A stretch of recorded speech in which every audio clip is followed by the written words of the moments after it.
ఏ నిరాశలో నీవున్నావు, ఏ నిస్కృపలో నీవున్నావు, ఏ వ్యాధన చేత కుంగిపోతున్నావు, ఏ యొక్క కన్నీటి లోయలో నిలిచి ఉన్నావు, ఏ నిరాశలో ఉన్నా, ఏ యొక్క బాధలను కుమిలిపోతున్నా దేవుడు నీతో అంటున్నాడు.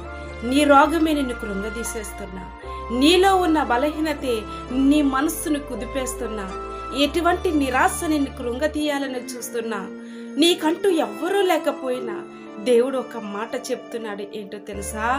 నేను నీకున్నానని. నా తల్లి, నా చెల్లి, నా సహోదరుడా, నీవనుకుంటున్నావు కదా నాకున్న వారందరూ దూరం అయిపోయారు, నేను ఒంటరి వాడిని అయిపోయాను, నా స్థితి ఏమవుతుందో, నా పరిస్థితి ఎలాగుంటుందో దిగులు నిన్ను శోధిస్తుంది కదా, ఏమవుతుంది ముందు జీవితం అని వేదన కలుగుతున్నా కదా, ఇప్పుడే బ్రతకలేకపోతున్నాను, రేపు ఎవరున్నారని, ఏం చేయగలనని, ఏం చేద్దామని అని కుమిలిపోతున్నా కదా.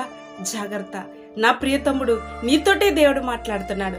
నీవి నిరాశలో ఉండిపోయి నిరాశలో కృంగిపోతున్న నీతోటే దేవుడు ఈరోజు నీతోటే మాట్లాడుతున్నాడు. ఏమనో తెలుసా? నీ వాళ్ళంతా నిన్ను విడిచిపెట్టారు కాబట్టే నీ యొద్ద దేవుడు ఉన్నారు. ఒకవేళ నిన్ను ఆదరించేవారే లేరా?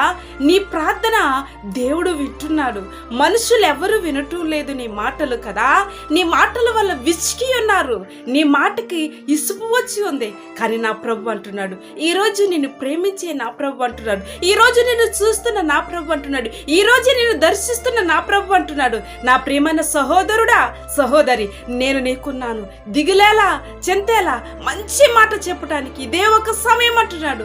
నీ వైపుకు నేను చూస్తున్నాను, నీ వైపు పరిస్థితిని మార్చడానికి నేనున్నాను అంటున్నాను. ప్రభు నిన్ను ఆదరిస్తున్నాడు. సరేనా? మనం ప్రభు వైపుకు చూద్దామా నా తల్లి?